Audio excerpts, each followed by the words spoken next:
Okay, ഞാൻ റെക്കോർഡിലേക്ക് കടക്കുന്നു. വീണ്ടും സ്ക്രീൻ ഷെയർ ചെയ്യുകയാണ്.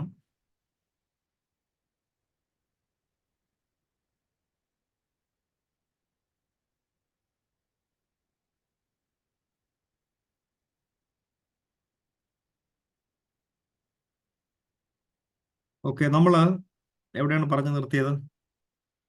ആ, ചാർട്ടിന്റെ കാര്യമാണ് ഞാൻ പറഞ്ഞത്. ഈ ചാർട്ട് ഞാൻ ഇവിടെ കൊണ്ടുവന്ന് ഇൻസേർട്ട് ചെയ്ത് കഴിഞ്ഞു.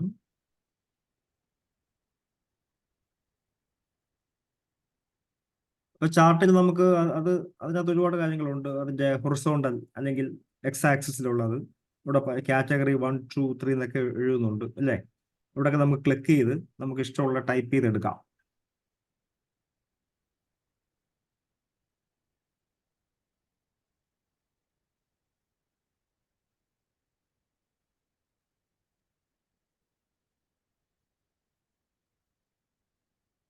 നമുക്ക് വേർഡ് ടെക്സ്റ്റ് ആയിട്ട് ടൈപ്പ് ചെയ്ത് നമുക്ക് അവിടെ കൊണ്ട് പേസ്റ്റ് ചെയ്ത് വെക്കാം. അതേപോലെ നമുക്ക് ചാർട്ട് ക്രിയേറ്റ് ചെയ്യുന്നതിന് വേറെയും ടെക്നിക്സ് ഉണ്ട്. അത് നമ്മൾ അതിൻ്റെ ഇൻപുട്ടും ഒക്കെ കൊടുത്ത് നമുക്ക് അതിൻ്റെ ഹൈറ്റും ഒക്കെ കൊടുത്തു കഴിഞ്ഞാൽ അതനുസരിച്ച് ചാർട്ട് ക്രിയേറ്റ് ചെയ്യപ്പെടും. അത് കുറേ ടൈം എടുക്കും. അതുകൊണ്ട് തൽക്കാലത്ത് ഞാനത് ഒഴിവാക്കുന്നു. അത് പിന്നീട് വിശദമായിട്ട് പിന്നീട് പറയാം. അപ്പൊ ചാർട്ട് എന്തായാലും തൽക്കാലം നമുക്ക് ചാർട്ടിലേക്ക് ഇൻസേർട്ട് ചെയ്യാനുള്ള ഓപ്ഷൻ ഉണ്ട്. പിന്നീട് ടെക്സ്റ്റ് ബോക്സ് കാണാൻ പറ്റുന്നുണ്ടോ? Text box, draw A text box. Text box click ചെയ്തിട്ട് ഇവിടെ നമ്മൾ ടൈപ്പ് ചെയ്യുന്നു, അല്ല അവിടെ ക്ലിക്ക് ചെയ്യുന്നു, ബോക്സ് വലുതാക്കുന്നു. നമുക്ക് ഇഷ്ടമുള്ള കാര്യങ്ങൾ അതിനകത്ത് ടൈപ്പ് ചെയ്യാം.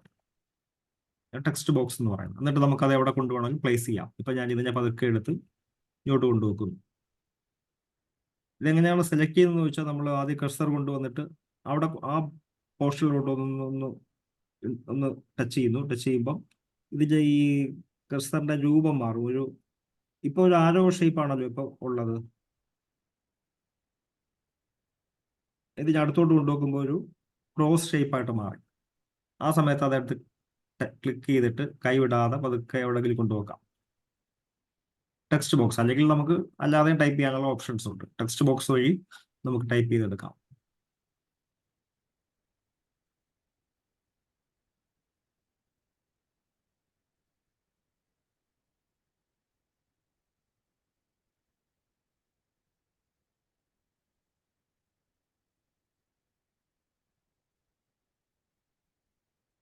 ഓക്കെ, ഇനി header and footer.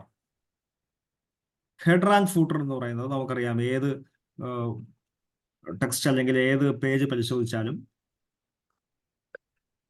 നമുക്കതിനകത്ത് ഹെഡറും footer. Header എന്ന് പറഞ്ഞതാണ് മുകളിൽ കാണുന്ന ഓപ്ഷനാണ്. മുകളിൽ ഒരു പേജിൽ കാര്യങ്ങൾ ടൈപ്പ് ചെയ്യുമ്പോൾ അതിന്റെ മുകളിൽ ഒരു സംഭവം നമുക്ക് വേണം, അല്ലെങ്കിൽ സ്ഥിരമായിട്ട് അത് റിപ്പീറ്റ് ചെയ്ത് വേണം. അതിനുവേണ്ടി അതിനെയാണ് ഹെഡർ എന്ന് വിളിക്കുന്നത്. അപ്പൊ ഹെഡർ ക്ലിക്ക് ചെയ്യുമ്പോൾ ഹെഡർ ആൻഡ് ഫൂട്ടറിന്റെ ഒരു ഡയലോഗ് ബോക്സ് വരും. അതിനകത്ത് ഡേറ്റും ടൈമും, നമുക്ക് ഡേറ്റും ടൈമുമാണ് കാണിക്കുന്നതെങ്കിൽ ഡേറ്റ് ആൻഡ് ടൈം ക്ലിക്ക് ചെയ്ത് നമുക്ക് ഇഷ്ടപ്പെട്ട ഡേറ്റും ടൈമും ഒക്കെ ഇവിടെ ടൈപ്പ് ചെയ്യാം. സ്ലൈഡ് നമ്പർ കാണിക്കാം. പൊതുവെ ഹെഡറിലും ഫൂട്ടറിലും സ്ലൈഡ് നമ്പേഴ്സ് കാണിക്കാറുണ്ട്. ഇപ്പം അത് ഓട്ടോമാറ്റിക്കലി കൂടി പോകും. ഫസ്റ്റ് സ്ലൈഡിൽ 1, തൊട്ടടുത്തിൽ 2, ഇങ്ങനെ ഓട്ടോമാറ്റിക്കലി വേണം. അതിന് വേണ്ടിയിട്ട് സ്ലൈഡ് നമ്പർ ക്ലിക്ക് ചെയ്യാം. ഇനി ഫൂട്ടറിൽ എന്തെങ്കിലും, ഫൂട്ടർ എന്ന് പറഞ്ഞാൽ അടിയിൽ ആ പേജിന്റെ അടിഭാഗം, അവിടെ എന്തെങ്കിലും ടൈപ്പ് ചെയ്യണമെങ്കിൽ ഫൂട്ടറിൽ ക്ലിക്ക് ചെയ്തതിന് ശേഷം നമുക്കിവിടെ ഇഷ്ടമുള്ള, ഫോർ എക്സാമ്പിൾ മണി ടെക് എന്ന് ടൈപ്പ് ചെയ്താൽ ലാസ്റ്റ് ഇവിടെ ഓപ്ഷൻ കാണുന്നു, അപ്ലൈ ടു ഓൾ, ക്യാൻസൽ. അപ്പോൾ നമുക്ക് ആവശ്യമുള്ള ഡേറ്റും ടൈമും അല്ലെങ്കിൽ സ്ലൈഡ് നമ്പറും ഫൂട്ടറും എല്ലാം ക്ലിക്ക് ചെയ്തതിന് ശേഷം താഴെ അപ്ലൈ കൊടുത്തു കഴിഞ്ഞാൽ അത് ഏത് സ്ലൈഡിലാണോ വർക്ക് ചെയ്യുന്നത് ആ സ്ലൈഡിൽ അത് ബാധകമാണ്. ഇനി അതല്ല, തൊട്ടടുത്ത് അപ്ലൈ ടു ആൾ ആണെങ്കിൽ എല്ലാ സ്ലൈഡിലും അത് ആപ്ലിക്കബിൾ ആവും. അപ്പോൾ സ്ലൈഡ് നമ്പർ കൊടുത്തു, ഞാൻ അപ്ലൈ ടു ആൾ കൊടുത്താൽ ഞാൻ ക്രിയേറ്റ് ചെയ്യുന്ന എല്ലാ സ്ലൈഡിലും നമ്പേഴ്സ് വന്നുകൊണ്ടിരിക്കും, കൂടി വന്നുകൊണ്ടിരിക്കും. ഇനി ടൈറ്റിൽ സ്ലൈഡ് വേണ്ട. സാധാരണ ടൈറ്റിൽ സ്ലൈഡിൽ ആരും നമ്പേഴ്സ് കൊടുക്കാറില്ല. അപ്പൊ അങ്ങനെയാണെങ്കിൽ അതിനൊരു ഓപ്ഷൻ ഉണ്ട്, അവിടെ ക്ലിക്ക് ചെയ്താൽ മതി, don't show on title slide. അപ്പൊ ഞാൻ ഇതെല്ലാം ക്ലിക്ക് ചെയ്തു, ഞാൻ അപ്ലൈ ടു ആൾ കൊടുക്കുകയാണ്. അപ്പോൾ അപ്ലൈ ടു ആൾ കൊടുത്തപ്പോൾ നിങ്ങൾക്ക് കാണാൻ പറ്റുമോ? താഴെ ഉണ്ട് മണി ടെക് എന്ന് വന്നിട്ടുണ്ട്. ഡേറ്റ് ഉണ്ട്, 27/1/2024 ഡേറ്റ് ഉണ്ട്. അപ്പോൾ ഞാൻ ഫൂട്ടറിലാണ് അത് ചെയ്തത്. ഹെഡറിലെ മുകളിൽ വേണമെങ്കിൽ നമുക്ക് ചെയ്യാം. അപ്പോൾ ഇത് പൊതുവേ നിങ്ങൾ പ്രസന്റേഷനിലൊക്കെ പോകുമ്പോൾ നമ്മൾ പൊതുവേ ചെയ്യാറുണ്ട്. ഒന്നുകിൽ നമ്മളുടെ ഹെഡിങ് അതെപ്പോഴും നമ്മൾ ഫൂട്ടറിലോ അല്ലെങ്കിൽ ഹെഡറിലോ കൊടുക്കാറുണ്ട്. നമ്മൾ ഏത് സ്ഥാപനത്തിൽ നിന്നാണോ വരുന്നത് അതിൻ്റെ പേര് ചിലപ്പോൾ നമ്മൾ ഫൂട്ടറിലോ ഹെഡറിലോ കൊടുക്കാറുണ്ട്. ചിലർ ഡേറ്റ് കൊടുക്കാറുണ്ട്. സ്ലൈഡ് നമ്പർ ഇവിടെ 3 എന്ന് കണ്ടോ, 3 എന്ന് കണ്ടു. തൊട്ടടുത്ത സ്ലൈഡ് മുകളിലേക്ക് ക്ലിക്ക് ചെയ്തു. ഇവിടെ നിങ്ങൾക്ക് 2 എന്ന് കാണാൻ കഴിയും, ഇല്ലേ? ഇനി അതല്ല, 1ലേക്ക് പോവാം. 1ലേക്ക് പോവാണെങ്കിൽ 1 കാണുന്നില്ല. അതെന്തുകൊണ്ടാ? നമ്മൾ ടൈറ്റിൽ സ്ലൈഡിൽ നമ്പർ വേണ്ടെന്ന് ആൾറെഡി നമ്മൾ പറഞ്ഞു, അതുകൊണ്ടാവില്ല. ഇപ്പൊ 3 നമ്പർ, സ്ലൈഡ് നമ്പർ, മണി ടെക്, അതുപോലെ ഡേറ്റ് എല്ലാം ഉണ്ട്. ഇനി അടുത്ത ഓപ്ഷൻ വേർഡ് ആർട്ടാണ്. വേർഡ് ആർട്ട് എന്ന് പറയുന്നത് ലെറ്റേഴ്സിനെ കുറച്ച് മോഡിഫൈ ചെയ്ത് എഴുതുന്നതിന് വേണ്ടിയിട്ടാണ്.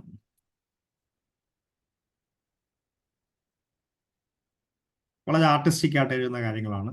അത് നമുക്ക് ടൈപ്പ് ചെയ്ത് വേണമെങ്കിൽ എഴുതാൻ കഴിയും, വേർഡ് ആർട്ട്. ഓക്കെ, അപ്പോൾ ഇൻസേർട്ട്. അപ്പൊ ഇങ്ങനെയുള്ള പല പല ഓപ്ഷൻസ് ഞാൻ പറഞ്ഞു. ടേബിളിൽ തുടങ്ങി pictures, photo, shape, icon, 3D model, smart art, chart, text box, header and footer, word art. ഇങ്ങനെ എല്ലാ കാര്യങ്ങളും നമുക്ക് ഇതിനകത്ത് ചെയ്യാൻ കഴിയും. ഇനി മാത്തമാറ്റിക്സുമായിട്ട് ബന്ധപ്പെട്ട ആളുകളാണെങ്കിൽ ഒരു ഇക്വേഷൻ ടൈപ്പ് ചെയ്യണമെന്നിരിക്കട്ടെ. Insert equation, we can give an insert equation. Equation simple ഇവിടെ ഉണ്ട്. അത് ക്ലിക്ക് ചെയ്ത് നമുക്ക് ഇക്വേഷൻസ്, അത് സാധാരണഗതിയിൽ വരത്തില്ല, കൂടുതലും അക്കാഡമിക് ഫീൽഡിലുള്ള ടീച്ചേഴ്സിനൊക്കെ ആയിരിക്കും ഇത് വേണ്ടി വരിക. അപ്പൊ അതിനുള്ള ഓപ്ഷൻസ് ഇവിടെ ഉണ്ട്, അത് ഞാൻ പറയുന്നില്ല. സിമ്പിൾസിൽ ക്ലിക്ക് ചെയ്യുമ്പോൾ നിങ്ങൾക്ക് പലതരത്തിലുള്ള സിമ്പിൾസ് കാണാൻ കഴിയും. സാധാരണ നമ്മുടെ കമ്പ്യൂട്ടറിൽ, മൾട്ടിമീഡിയ സിസ്റ്റത്തിലുള്ള കമ്പ്യൂട്ടറിൽ എല്ലാ സിമ്പിൾസും ഉണ്ടാവണമെന്നില്ല. ഒരു ഏറ്റവും അഡ്വാൻസ്ഡ് ആയിട്ടുള്ള ഒരു ലാപ്ടോപ്പിൽ അല്ലെങ്കിൽ കമ്പ്യൂട്ടറിൽ മാക്സിമം 101 കീസേ കാണും. 101 കീസേ കാണും, അതിൽ കൂടുതൽ കാണാൻ കഴിയത്തില്ല. അപ്പൊ ഇതാണെങ്കിൽ നമുക്ക് ഇഷ്ടമുള്ള എത്ര എത്ര സിമ്പിൾസ് വേണമെങ്കിലും ഇവിടെ കാണാൻ, നമുക്കത് എടുക്കാൻ കഴിയും. ഇങ്ങനെ മൂവ് ചെയ്യുന്നതനുസരിച്ച് ഇപ്പോൾ കണ്ടോ, അറബിക് ലെറ്റേഴ്സ് ഇതിനകത്തുണ്ട്. നമുക്കത് എടുക്കാം, ആവശ്യമുള്ളെങ്കിൽ വേണമെങ്കിൽ എടുക്കാം. അതല്ല മറ്റ് റോമൻ ലെറ്റേഴ്സ് ആണെങ്കിൽ അതുണ്ട്. അങ്ങനെ ഇഷ്ടമുള്ള എടുക്കാൻ പറ്റും. ഓക്കെ, അപ്പൊ ഇതിനൊക്കെയുള്ള ഓപ്ഷൻസ് ഉണ്ട് എന്ന് പറയാൻ വേണ്ടിയാണ് ഞാൻ ഇതെല്ലാം പറഞ്ഞുകൊണ്ട് പോകുന്നത്. അപ്പൊ നമ്മളിപ്പം ശരിക്കും ഇൻസേർട്ടിൽ നിൽക്കുകയാണ്. ആദ്യം ഹോം കഴിയും, ഹോം ഇൻസേർട്ടിലേക്ക് വന്നു. ഇൻസേർട്ടിലാണ് ഈ പറയുന്ന ഫീച്ചേഴ്സ് എല്ലാം ഉള്ളത്. തൊട്ടടുത്ത സെക്ഷൻ ഡ്രോയിലേക്ക് നമ്മൾ പോകുന്നു. ഇത് ഡ്രോയിങ്ങുമായിട്ട് ബന്ധപ്പെട്ടയാണ്. അതിൽ താല്പര്യമുള്ള ആളുകൾക്ക് വേണമെങ്കിൽ അത് എടുക്കാം. ഡ്രോ വിത്ത് ടച്ച് അത് ക്ലിക്ക് ചെയ്യുകയാണെങ്കിൽ നമ്മൾ, അപ്പൊ ഇതിന്റെ കഴ്സറിന്റെ ഷേപ്പ് മാറി, ഒരു ഡോട്ടായിട്ട് മാറി. ഞാൻ അവിടെ വിൻഡോയിൽ വെച്ചിട്ട് പതുക്കെ അങ്ങോട്ടും ഇങ്ങോട്ടൊക്കെ വഴയ്ക്കുകയാണ്.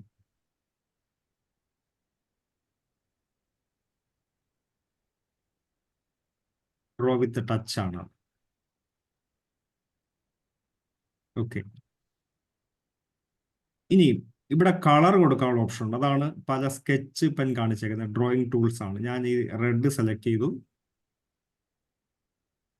അപ്പൊ ഇതിന്റെ കളർ മാറി, ബ്ലാക്ക് എന്നുള്ളത് റെഡ് ആയിട്ട് മാറി. ഇനി യെല്ലോ ആണെങ്കിൽ അത് യെല്ലോ. ഓക്കെ, ഇഷ്ടമുള്ള കളർ വന്നു. റൂളാണ്.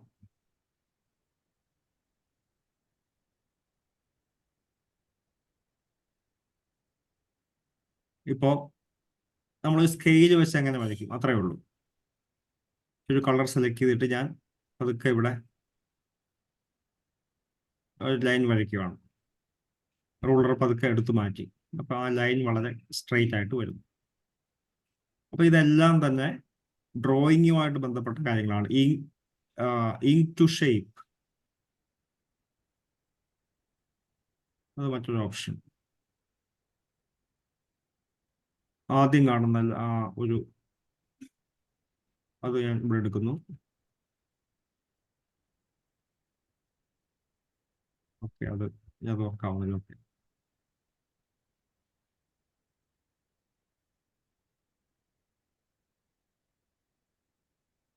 അപ്പൊ ഡ്രോയിൽ നമ്മൾ ഇതൊക്കെയാണ് കാണുന്നത്. ഒബ്ജക്ട്സിനെ സെലക്ട് ചെയ്യാനായിട്ടുള്ള ഒരു ആരോ കീ വരുന്ന ഭാഗം, പിന്നീട് ആ, പല പല ഡ്രോയിങ് ടൂൾസ്, സ്കെച്ച് പെൻസ്. ഇത് ഈ കാണുന്നത് ഇറേസറാണ്. സിമ്പിൾസ് കാണുമ്പോൾ അറിയാം. ബാക്കിയെല്ലാം പെന്നും ഇത് ഇറേസറുമാണ്. അപ്പോൾ ഈ ഇറേസർ ക്ലിക്ക് ചെയ്തതിന് ശേഷം ഞാൻ ഇവിടെ കൊണ്ടുവന്ന് ഇവിടെ മൂവ് ചെയ്താൽ അതെല്ലാം പോയി കഴിഞ്ഞു. ഇറേസറിന്റെ ഷേപ്പായി. ഞാൻ ഇവിടെ അത് വെച്ച് ക്ലിക്ക് ചെയ്യുമ്പോൾ അത് പോയി. അപ്പോൾ ഇറേസറും നമ്മൾ ഒരു പേപ്പറിൽ അല്ലെങ്കിൽ ബോർഡിൽ എങ്ങനെ വരയ്ക്കുന്നു ആ എല്ലാ ഫീച്ചേഴ്സും ഇവിടെ ഉണ്ട്. ഇത് ഡ്രോയിങ്ങോട്ട് ബന്ധപ്പെട്ട പ്രശ്നമാണ്. ഞാനത് ഓക്കെ, നമുക്ക് തൽക്കാലം അത് അത്രയേ ഉള്ളൂ. കൂടുതൽ വിശദമായിട്ട് പിന്നീട് നിങ്ങൾ സ്വന്തമായിട്ട് നോക്കുക മറ്റോ ചെയ്യുക. അടുത്ത ഡിസൈനിലേക്ക് പോകും. ഡിസൈനിലേക്ക് പോകുമ്പോൾ ഇവിടെ നമ്മൾ ഉപയോഗിക്കുന്ന സ്ലൈഡ്സ് അതിൻ്റെ ഡിസൈനാണ്. ഞാൻ ആദ്യം ഒരു ബ്ലാങ്ക് പ്രസന്റേഷൻ എന്നുള്ള രീതിയിലുള്ള ഒരു സ്ലൈഡാണ് ആദ്യം എടുത്തത്. ഇനി ഞാൻ ഇതിലേക്ക് വന്നു.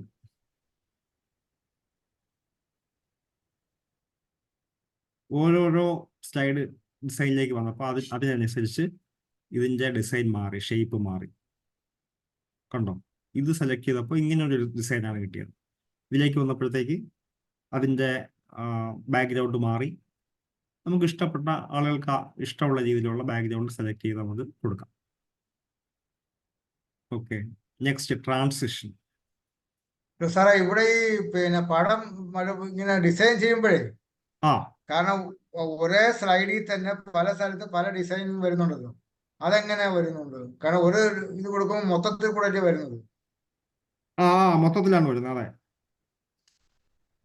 സാറ്. ഇതിവിടെ ഇപ്പം ആ ഇപ്പം ഒരെണ്ണം ഒരു സൈഡിൽ ഒരു പടത്തിന്റെ പിന്നെ മുകളിൽ ഒരെണ്ണം, ഒരു സ്ലൈഡിന്റെ ചില അങ്ങനെയല്ല, മുകളിൽ ഒരെണ്ണം താഴെ സൈഡില് അങ്ങനെ ചെയ്യാൻ പറ്റത്തില്ലേ?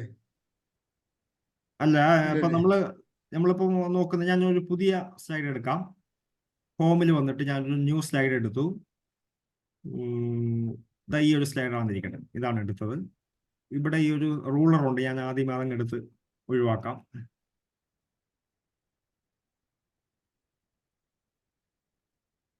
റൂളർ ഒന്ന് ക്ലിക്ക് ചെയ്യുമ്പോൾ അതങ്ങ് പോയി. ഇത്രയും വന്നു കഴിഞ്ഞു. ഇനി സാറ് ചോദിച്ചെന്ന് പറഞ്ഞാൽ ഈ ഒരു സ്ലൈഡിന്റെ പല പല സ്ഥലത്ത് പല കളേഴ്സ് അതല്ലേ സാറ് ചോദിച്ചത്? അത് തന്നെ, അതെ. നമ്മളിപ്പോ അക്ഷരം ഇപ്പൊ എഴുതുമല്ലോ, എഴുതുമ്പം മുകളിൽ ഒരു ടൈറ്റില്, അതിന്റെ താഴെ സബ് ടൈറ്റിലൊക്കെ എഴുതുമല്ലോ. ആ ഇപ്പൊ ക്രിക്കറ്റ് ടൈറ്റിലിനകത്ത് നമ്മൾ 3 വരി എഴുതുന്നു വെച്ചു. ആ 3 വരിയിൽ ആദ്യത്തെ 2 വരിയിൽ ഒരു കളറ്, അടുത്ത 2 വരിയിൽ വേറെ ഒരു കളറാണ്. കളറ്. ആ അതെങ്ങനെ ചെയ്യാം? അത് ചെയ്യാനായിട്ട് ഇപ്പൊ ഞാൻ പറയാം. ഇപ്പം നമ്മളിപ്പം അടുത്ത വരി കൂടെ ടൈപ്പ് ചെയ്തു. ഇപ്പൊ 3 വരി ആയല്ലോ. ഇതിനകത്ത് ഞാൻ ഈ 3ാമത്തെ വരി സെലക്ട് ചെയ്യുന്നു. 3ാമത്തെ വരി ഇങ്ങനെ സെലക്ട് ചെയ്ത് എടുക്കുന്നു. എടുത്തതിന് ശേഷം ഞാൻ ഇവിടെ കളർ കൊടുക്കുന്നു. ഇപ്പം റെഡ്. അല്ല, അത് ശരിയായില്ല. ഒരു നിമിഷം, ഹോമിലേക്ക് പോകാം. ബാക്ക്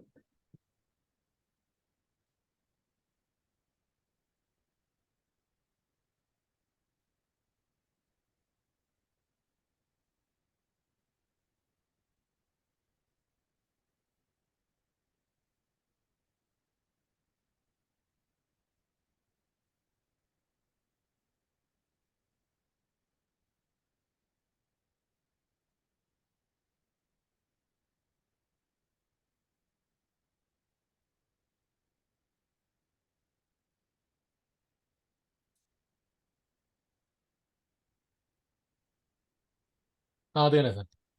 യെസ്, ഇതിൽ നമ്മൾ ഒരു പുതിയ സ്ലൈഡ് വന്നു.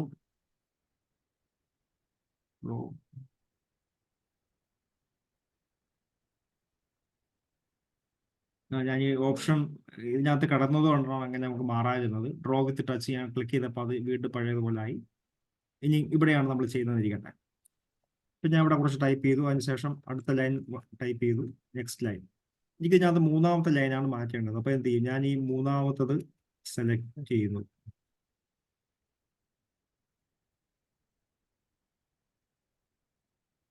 ഇത്ര സെലക്ട് ചെയ്തു. അതിനുശേഷം ഞാൻ ഫോമിലേക്ക് വരുന്നു. ഇതാണ്ട് ഇവിടെ ഒരു കളർ കാണാൻ കഴിയും, കണ്ടോ? എ നമുക്ക് ഇഷ്ടപ്പെട്ട കളറിലേക്ക് ഇത് മാറ്റാൻ കഴിയും. ഒന്നുകൂടെ പറയാം, ഈ ഒരു ലൈൻ സെലക്ട് ചെയ്തു. ഈ ഹോമിൽ എ എന്ന് പറയുന്ന സിമ്പിൾ കാണിച്ചിട്ടുണ്ട്, അത് ഫോൺ കളറാണ്.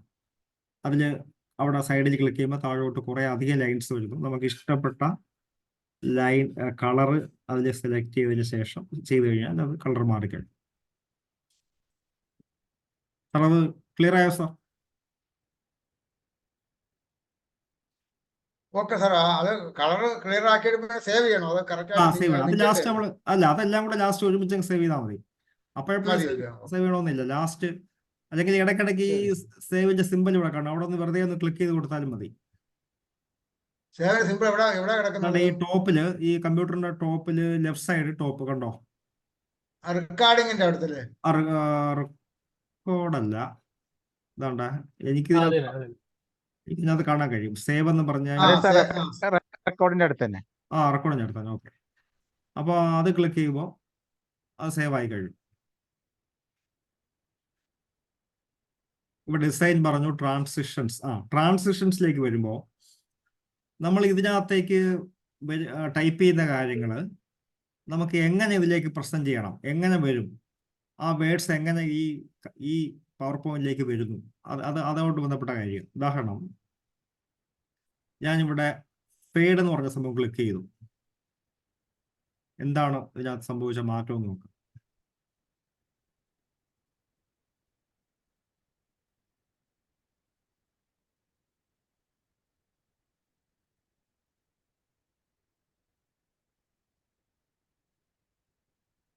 ഞാൻ ഫേഡ് അല്ലെങ്കിൽ പുഷ് ഇതൊക്കെ ക്ലിക്ക് ചെയ്തു. ഞാൻ അതിന് ശേഷം നിങ്ങൾ ഇതിൻ്റെ ഏറ്റവും താഴെ ഒരു സ്ലൈഡ് ഷോ കാണുന്നുണ്ടോ? ഈ താഴത്തെ ലൈനിൽ ഒരു സ്ലൈഡ് ഷോ, ഞാനിപ്പോൾ അവിടെയാണ് കൊണ്ടുവച്ചേക്കുന്നത്. സ്ലൈഡ് ഷോ കാണാൻ പറ്റുന്നുണ്ടോ? എല്ലാവർക്കും കാണാൻ പറ്റുന്നുണ്ടല്ലോ സ്ലൈഡ് ഷോ?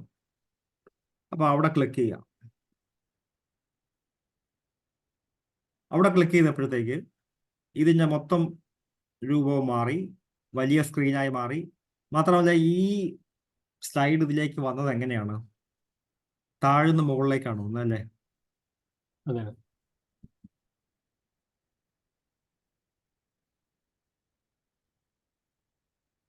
ഞാൻ ഫെയ്ഡ് എന്ന് പറഞ്ഞതിലാണ് ക്ലിക്ക് ചെയ്യുന്നത്. വീണ്ടും പഴയപോലെ സ്ലൈഡ് ഷോയിലേക്ക് വന്നു.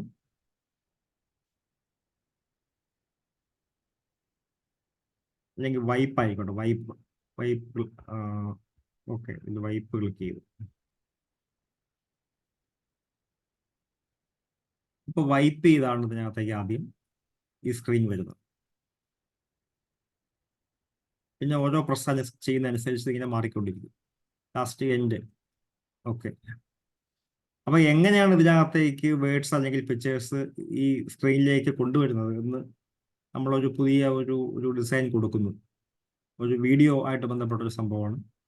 അപ്പോൾ അതിൻ്റെ ആ സ്റ്റൈല്, അതിനു വേണ്ടിയിട്ടാണ് റാൻഡം ബാർസ് ക്ലിക്ക് ചെയ്യുന്നു. റാൻഡം ബാർസ് വീണ്ടും ഞാൻ ഇതിലേക്ക് കൊടുക്കുന്നു. അപ്പോൾ ഒരു റാൻഡം ബാറായിട്ടാണ് ഇത് പ്രസന്റ് ചെയ്ത് വരുന്നത്. എന്ന് പറയുന്നത് നമ്മളിത് എവിടെയെങ്കിലും പ്രസന്റ് ചെയ്യുമ്പോൾ ഓഡിയൻസിന് ഇങ്ങനെയായിരിക്കും ഇത് കാണുന്നത്.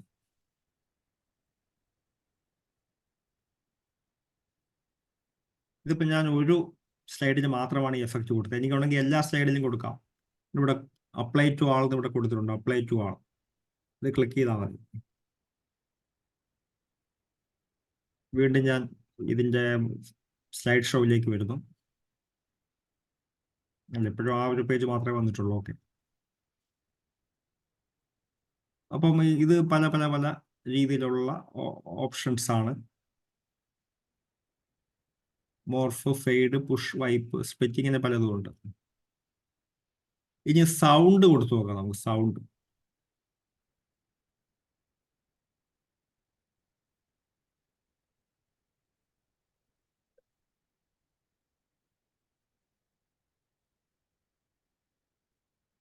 സൗണ്ട് കേൾക്കാൻ കഴിയുന്നുണ്ടോ? ഇല്ല. ഇല്ല. അത് ഇല്ല. ഒരുപക്ഷെ നമ്മുടെ ഈ സൂമിന്റെ പ്രോബ്ലം ആയിരിക്കും. എനിക്കത് കേൾക്കാം, പക്ഷെ ഈ സൗണ്ട് അവിടെ എത്തണമെന്നില്ല.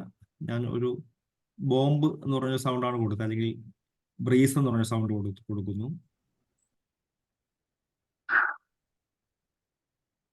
സൗണ്ട് ഇപ്പൊ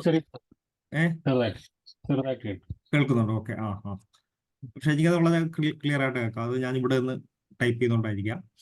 അപ്പൊ സൗണ്ടിനുള്ള ഓപ്ഷൻ ഇവിടെ ഉണ്ട്. അത് ഈ ലൈനിൽ തന്നെ ഈ കാണുന്നതാണ് സൗണ്ട്. അവിടെ ക്ലിക്ക് ചെയ്യുമ്പോൾ പലതരത്തിലുള്ള സൗണ്ട്. അപ്പൊ നമ്മളൊരു പ്രസന്റേഷനിൽ ഒരു സ്ലൈഡ് വരുമ്പോഴത്തേക്ക് നമുക്ക് ഇഷ്ടപ്പെട്ട ഒരു സൗണ്ട് കേൾക്കാം. അത്രേ അതുകൊണ്ട് ഉദ്ദേശിക്കുന്നുള്ളൂ. അപ്ലോസ് കൊടുത്തു.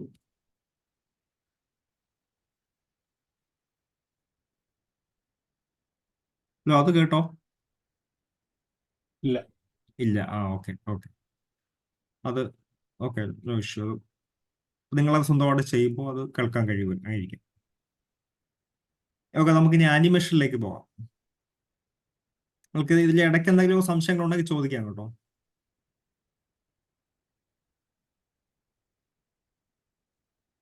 നമ്മള് ഇതൊക്കെ കഴിഞ്ഞ വീഡിയോ ഒക്കെ അതിനകത്ത് ആഡ് ചെയ്യുമല്ലോ, വീഡിയോ ഓഡിയോ ഒക്കെ നമ്മള് ഈ സ്ലൈഡിനകത്ത് പുറത്തുനിന്ന് കൊണ്ടുവന്ന് ആഡ് ചെയ്യാമല്ലോ. ഓഡിയോ അത് വരുന്നതേ ഉള്ളൂ സാർ, വരുന്നതേ ഉള്ളൂ കേട്ടോ. ഓക്കെ. ചോദിച്ചു. ഇതിനകത്ത് ഇടയ്ക്കുണ്ടത് ഇൻസേർട്ടിന്റെ അവിടെയാണ് ഞാനത്. ഫോർ എക്സാമ്പിൾ ഞാൻ വീഡിയോ സെലക്ട് ചെയ്തു, ഇൻസേർട്ട് വീഡിയോ വന്നിട്ട് insert video from this device, online videos, stock videos. ഞാൻ ഈ ഡിവൈസിലുള്ള ഇതിനകത്ത് ഉണ്ടോ നോക്കട്ടെ. അത് സെലക്ട് ചെയ്തു.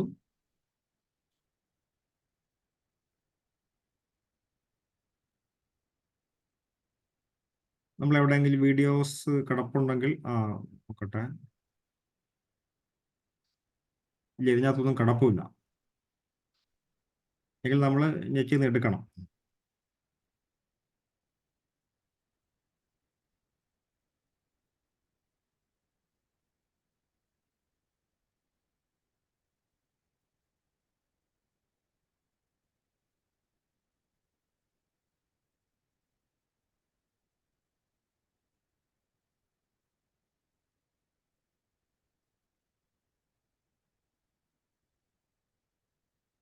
ഇല്ല, ഇതൊന്നും കിടപ്പില്ല. ഓക്കെ, അത് ഇച്ചിരി നമുക്ക് നെറ്റിൽ നിന്ന് എടുക്കാം.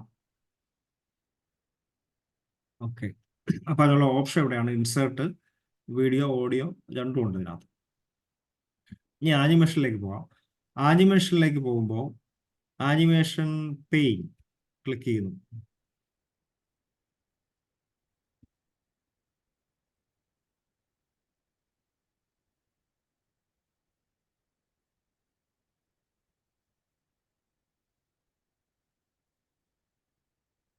പക്ഷെ ആനിമേഷനിൽ ഇത് ഓക്കെ,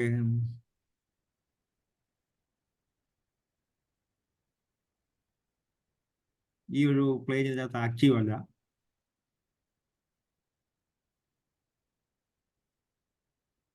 നമ്മൾ ട്രാൻസിഷൻസിൽ ഞാൻ കുറച്ച് കാണിച്ചായിരുന്നു, മോർഫ്, ഫെയ്ഡ് എന്നൊക്കെ പറഞ്ഞ കുറെ കാണിച്ചായിരുന്നു. അത് സത്യത്തിൽ ആനിമേഷനുമായിട്ട് ബന്ധപ്പെട്ടതാണ്. ഞാൻ ഓരോ സ്ലൈഡ് ക്ലിക്ക് ചെയ്ത് ഓരോന്നിനും ഡിഫറെൻറ്റ് ടൈപ്സ് ഓഫ് എഫക്റ്റ് കൊടുക്കാം. ഫസ്റ്റ് സ്ലൈഡ് ക്ലിക്ക് ചെയ്തു, അതിനുശേഷം ഞാൻ റിവീൽ എന്ന് പറഞ്ഞ ഒരു എഫക്റ്റ് കൊടുത്തു. സെക്കൻഡ് സ്ലൈഡ് ക്ലിക്ക് ചെയ്തിട്ട് വൈപ്പ് കൊടുത്തു. തേർഡ് സ്ലൈഡ് കൊടുത്ത് പുഷ് കൊടുത്തു. അതിനുശേഷം ഫോർത്ത് വൺ ഫെയ്ഡ് കൊടുത്തു. ഇനി ഞാൻ ഇതിന്റെ സ്ലൈഡ് ഷോയിലേക്ക് പോവുകയാണ്.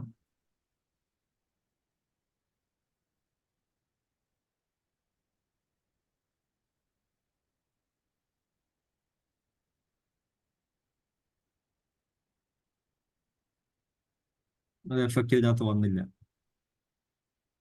ശരി, ഞാൻ എല്ലാം ഒന്നുകൂടെ വീണ്ടും സെലക്ട് ചെയ്യുന്നു. 2, 3, 4, 5. സ്പ്ലിറ്റ് കൊടുത്തു. അതിനുശേഷം അപ്ലൈ ടു ആൾ കൊടുത്തു.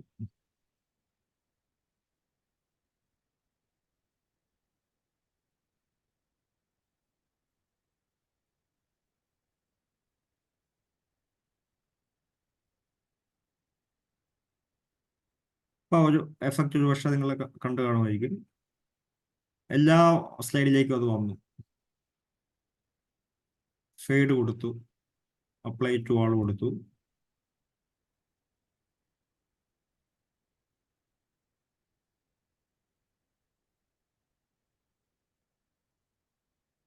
Random bars, apply to all.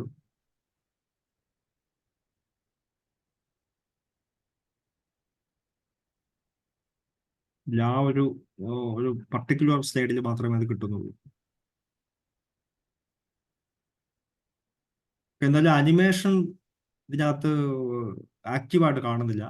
ചിലപ്പോൾ പക്ഷെ അത് ജെന്യുവൻ സോഫ്റ്റ്വെയറിന്റെ പ്രശ്നമായിരിക്കാം ചിലപ്പോൾ. നമ്മളെല്ലാം പൈറേറ്റഡ് സോഫ്റ്റ്വെയർസ് ആണല്ലോ പലതും മേടിക്കുന്നത്.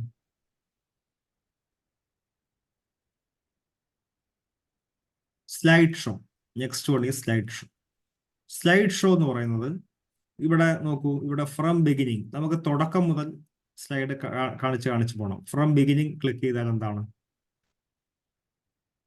First slide automatically first slide വരും. അടുത്ത ക്ലിക്ക് ചെയ്യുമ്പോൾ അടുത്ത സ്ലൈഡ് ആ ഓർഡറിൽ പോയിക്കൊണ്ടിരിക്കും.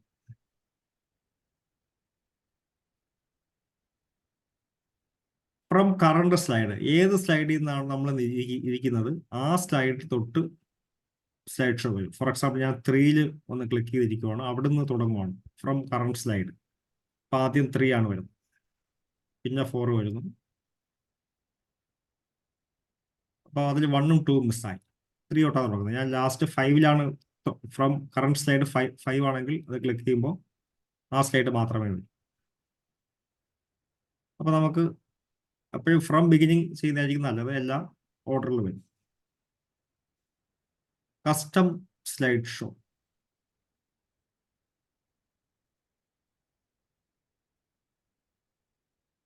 അത് വേണ്ട. നോക്കൂ, സെറ്റപ്പ് സ്ലൈഡ് ഷോ എടുക്കൂ. സെറ്റപ്പ് സ്ലൈഡ് ഷോ ഇതൊക്കെ അതിൻ്റെ അഡ്വാൻസ്ഡ് ഫീച്ചേഴ്സ് ആണ്. നമ്മളെ എല്ലാ കാര്യങ്ങളും നമ്മൾ നോക്കണമെന്നില്ല.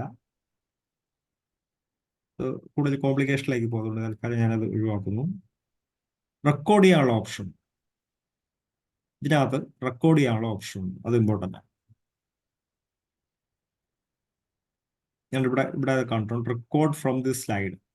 Click here to choose where the start recording or to clear record timings and narrations. നമുക്ക് റെക്കോർഡ് ചെയ്യണമെങ്കിൽ, നമ്മൾ ചെയ്തുകൊണ്ടിരിക്കുന്ന ഈ പ്രസന്റേഷൻ റെക്കോർഡ് ചെയ്യണമെന്നുണ്ടെങ്കിൽ റെക്കോർഡ് കൊടുക്കാം ഫ്രം കറണ്ട് സ്ലൈഡ്.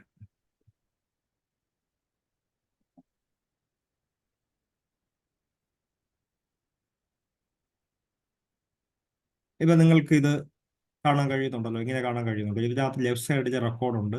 ഇത് ക്ലിക്ക് ചെയ്ത് കഴിഞ്ഞാൽ നിങ്ങൾക്ക് നമ്മൾ ഈ പ്രസന്റേഷൻ എല്ലാം റെക്കോർഡ് ചെയ്ത് പോകും.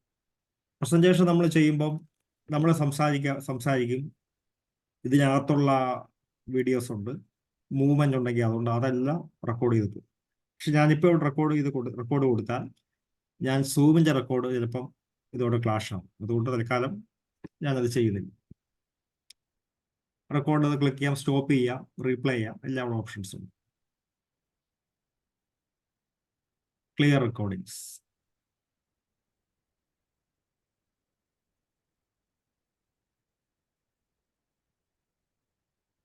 ഇനി ഇതിൽ നിന്ന് മാറണമെന്നുണ്ടെങ്കിൽ എന്ത് ചെയ്യണോ, ഈ ഒരു ഷോയിൽ നിന്ന് മാറണമെങ്കിൽ എസ്കേപ്പ് കൊടുത്താൽ മതി. നമ്മൾ എന്തെങ്കിലും ചെയ്തുകൊണ്ടിരിക്കുമ്പോൾ ഇടയ്ക്ക് വെച്ച് നമുക്ക് അതിൽ നിന്ന് മാറി പഴയ അവസ്ഥയിലേക്ക് എത്തണമെങ്കിൽ മൊബൈലോ അല്ലെങ്കിൽ കമ്പ്യൂട്ടറിലോ പ്രത്യേകിച്ചും എസ്കേപ്പ് എന്ന് പറഞ്ഞ ഒരു ടാബ് ഉണ്ട്, അത് ക്ലിക്ക് ചെയ്ത് കഴിഞ്ഞാൽ വീണ്ടും പഴയ അവസ്ഥയിലേക്ക് വരും.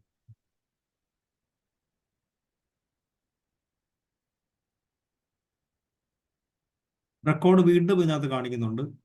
തൊട്ടടുത്ത പോയിന്റ് റെക്കോർഡ്, ഇവിടെയും റെക്കോർഡ് സെയിം ഓപ്ഷൻ തന്നെയാണ്. Screen recording. സ്ക്രീൻ റെക്കോർഡിംഗ് എന്ന് പറഞ്ഞാൽ എന്താണ്, സ്ക്രീൻ മാത്രം റെക്കോർഡ് ചെയ്യുന്നു. ഇത് ക്ലിക്ക് ചെയ്യാം.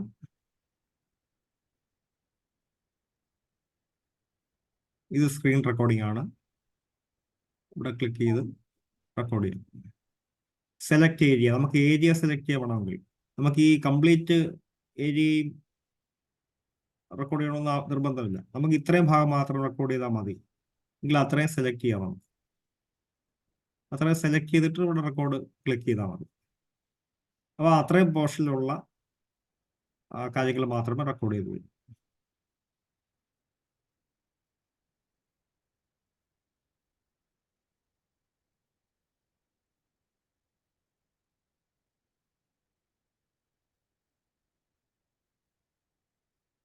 ഓക്കെ. പിന്നെ ഇവിടെ കാണുന്ന മറ്റ് സേവ് എസ് ഷോ, അത് മറ്റൊന്നുമില്ല, നമ്മൾ നേരത്തെ സേവ് ചെയ്യുന്ന എങ്ങനെ അതേ ഉള്ളൂ. അതിന് വീണ്ടും ഒരു ഓപ്ഷൻ കാണിക്കുന്നു അത്ര.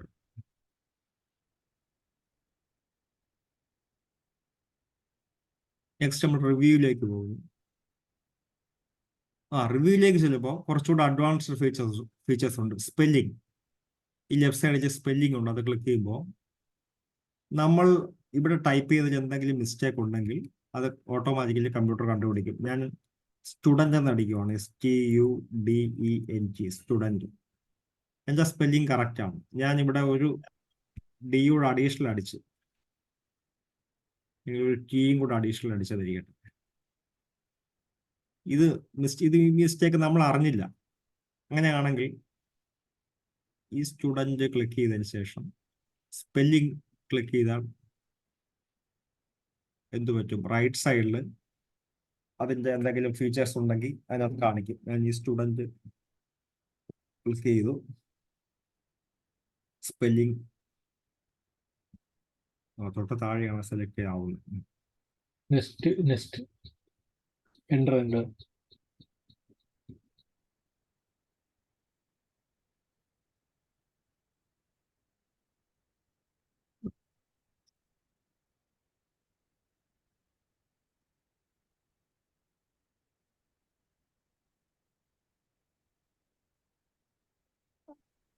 സാർ അത് മനസ്സിലായി, എന്തോ ടെക്നിക്കൽ ഇഷ്യൂ ആണ്, കുഴപ്പമില്ല, മനസ്സിലായിട്ടുണ്ട്. അറിയാമല്ലോ. ഓക്കെ. അപ്പൊ നമുക്കത് അങ്ങ് മുമ്പോട്ട് പോകാം, കുഴപ്പമില്ല. ഓക്കെ. ഞാൻ അടുത്ത ചെക്ക് ആക്സസിബിലിറ്റി, കുഴപ്പമില്ല, സെർച്ച് ചെയ്യാം, ട്രാൻസ്ലേറ്റ് ചെയ്യാം. ഇതൊരു ഓപ്ഷനാണ്. ജസ്റ്റ് ഒന്ന് പറയാം. ട്രാൻസ്ലേറ്റ് ചെയ്യുക എന്ന് പറഞ്ഞാൽ മറ്റൊന്നുമല്ല, നമ്മളൊരു വേർഡ് ഇംഗ്ലീഷിൽ കൊടുത്തു, ടൈപ്പ് ചെയ്തു, സ്റ്റുഡൻറ് എന്നിരിക്കട്ടെ, അത് മലയാളത്തിൽ വിദ്യാർത്ഥി എന്ന് വരും. ട്രാൻസ്ലേഷൻ കൂടെ വന്നു, അത്രേ ഉള്ളൂ. ഇൻസേർട്ട് കൊടുത്താൽ അവിടെ നമുക്ക് അതിന്റെ കറസ്പോണ്ടിങ് മലയാളം കൊണ്ടുവരാൻ പറ്റും. അപ്പൊ നമുക്ക് മലയാളവും ഇംഗ്ലീഷും ഒക്കെ മിക്സ് ചെയ്ത് ഇവിടെ എഴുതാൻ പറ്റും. ഈ ലാംഗ്വേജ് എന്ത് വേണമെങ്കിലും മാറ്റാം. ഇത് ഒരുപാട് ലാംഗ്വേജസ് ഉണ്ട് ഇവിടെ. അതെല്ലാം നമുക്ക് ആവശ്യമുള്ളവർക്ക് അത് സെലക്ട് ചെയ്തെടുക്കാൻ പറ്റും. ലാംഗ്വേജ് വീണ്ടും new comment, show comments, compare, അത്ര ഇമ്പോർട്ടൻ്റ് അല്ല. View, next view. കമന്റ്സ് ഒന്നും കൊടുത്തേ സാറേ. കമന്റ്സ് ഒരു നിമിഷം, ഏതാണ്? ഇതല്ലേ ഷോ കമന്റ്സ്? കമന്റ്സ് അല്ല, ന്യൂ കമന്റ്. ഓക്കെ. അതെന്താണ് ഉദ്ദേശിക്കുന്നത് വെച്ചാൽ നമുക്ക് ഇതിനകത്ത് ഇന്ററാക്ട് ചെയ്യാൻ പറ്റും. ഇപ്പൊ നമ്മൾ സൂമിൽ ഇന്ററാക്ട് ചെയ്യുന്ന പോലെ തന്നെ ഇവിടെ നമുക്ക് ഇന്ററാക്ട് ചെയ്യാൻ പറ്റും. യൂസർ ഇപ്പം പ്രസന്റ് ചെയ്യുന്ന ഒരാൾക്ക് ഒരു കാര്യം എല്ലാവരുടെ പറയണം എങ്കിൽ ഇവിടെ ഹൗ ആർ യു ഞാൻ അടിക്കുവാണ്. അങ്ങനെ ചെയ്തു കഴിഞ്ഞാൽ എല്ലാവർക്കും അത് കിട്ടുന്നു. കമന്റ് എല്ലാവർക്കും കിട്ടുന്നു, അത്രേ ഉള്ളൂ. അല്ലെങ്കിൽ നിങ്ങളൊരു ഹോംവർക്ക് ചെയ്യുക, ഇവിടെ ടൈപ്പ് ചെയ്ത് കഴിഞ്ഞാൽ എല്ലാവർക്കും കിട്ടുന്നു. ഷോ കമന്റ്സ് ആണെങ്കിൽ മറ്റൊന്നുമില്ല, നമ്മൾ എന്തൊക്കെയാണോ ആൾറെഡി ഇവിടെ വന്നിട്ടുള്ളത്, കമന്റ്സ് എന്തൊക്കെയായിരുന്നു അതെല്ലാം അവിടെ വരുന്നു, അത്രേ ഉള്ളൂ.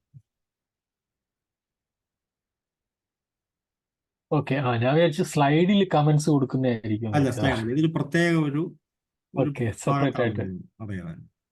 ഓക്കെ. അടുത്ത വ്യൂയിലേക്ക് വന്നു. View, normal view. നമ്മൾ ഈ കാണുന്നതാണ് നോർമൽ വ്യൂ. ഔട്ട്ലൈൻ വ്യൂ ആണെങ്കിലോ നമ്മൾ എന്തൊക്കെ ഔട്ട്ലൈൻസ്, എന്തൊക്കെ കാര്യങ്ങളുണ്ട്, സ്ലൈഡ്, സബ് സ്ലൈഡ്, ഇതെല്ലാം ഇതിനകത്തേക്ക് വരുവാണ്. നമ്മൾ നേരത്തെ ചെയ്ത കാര്യങ്ങളെല്ലാം ഇവിടെ കാണിക്കുന്നു. സ്ലൈഡ് സോർട്ടർ ആണെങ്കിലോ ഈ ഒരു രീതിയിൽ കാണിക്കാം. നോട്ട്സ് പേജ് പല പല ഫോർമാറ്റിൽ കാണുന്നു. റീഡിംഗ് വ്യൂ ആണെങ്കിൽ നേരത്തെ കണ്ട സ്ലൈഡ് ഷോ അല്ലേ. ഇടയ്ക്കിടയ്ക്ക് സേവ് ഒക്കെ ചോദിക്കുന്നുണ്ട്. നമുക്ക് സേവ് ചെയ്യണമെങ്കിൽ ഇടയ്ക്ക് ഇവിടെ സേവ് ചെയ്യാം. ഡോണ്ട് സേവ് ഉണ്ട്, ക്യാൻസൽ ഉണ്ട്.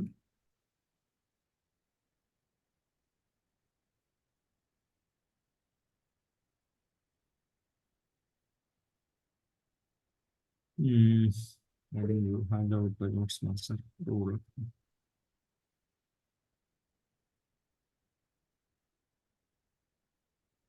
ബാക്കിയൊക്കെ ഞാൻ നേരത്തെ പറഞ്ഞ കാര്യങ്ങൾ തന്നെ. വീണ്ടും കളറുണ്ട്. നേരത്തെ നമ്മൾ കളർ കണ്ടു, ഇവിടെയും കളറുണ്ട്. ഇതൊക്കെ ഇതുമായിട്ട് ബന്ധപ്പെട്ടാണ്. അടുത്ത ഹെൽപ്പ്. ഹെൽപ്പ് എന്ന് പറയുന്നത് നമുക്ക് ഈ പ്രസന്റേഷൻ ചെയ്യുമ്പോൾ, ഇത് പ്രിപ്പയർ ചെയ്യുമ്പോൾ എന്തെങ്കിലും ഡൗട്ട്സ് ഉണ്ട് എന്നുണ്ടെങ്കിൽ ഇതിനകത്ത് എല്ലാ ഡോക്യുമെന്റ്സും ഉണ്ട്. ഇത് നിങ്ങൾ ക്ലിക്ക് ചെയ്ത് നോക്കിക്കഴിഞ്ഞാൽ എല്ലാ ഡൗട്ടും അല്ലെങ്കിൽ ഓരോന്നും ചെയ്യുന്നത് എങ്ങനെയാണെന്നുള്ള ഡീറ്റെയിൽസ് കൂടെ പറഞ്ഞു തരും.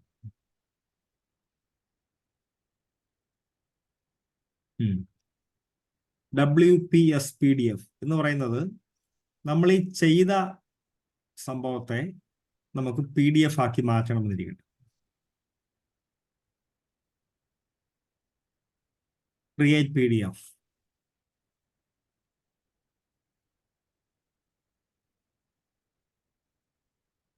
ഞാൻ ഈ ചെയ്ത സംഭവത്തെ PDF ആക്കി മാറ്റണം എങ്കിൽ ക്രിയേറ്റ് PDF ചെയ്താൽ മതി. നമ്മൾ ആൾറെഡി ചെയ്തത് PPT ഫോർമാറ്റ് ആണ്, .ppt ആണ്.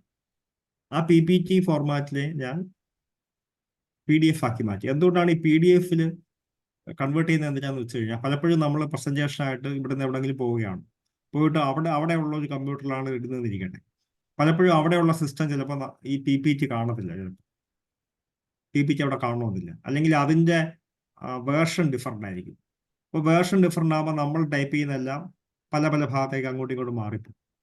അതുകൊണ്ട് ഏറ്റവും ബെസ്റ്റ് PDF ആയിട്ട് സേവ് ചെയ്തിട്ടാണെങ്കിലോ നമുക്ക് നമ്മൾ ചെയ്തതിന് ഒരു മാറ്റവും വരത്തില്ല, അത് അതേപോലെ തന്നെ അവിടെ നിൽക്കും.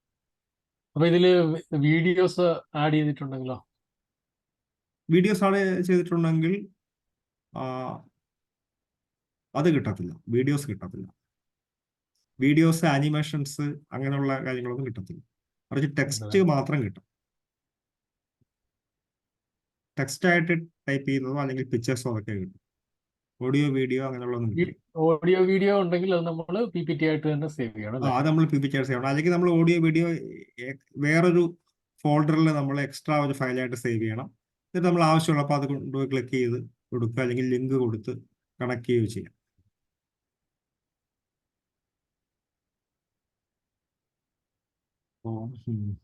ഇത് PDF ആയിട്ട് വന്നതാണ്. ഓക്കെ, ഞാൻ ക്ലോസ് ചെയ്ത് കഴിയും.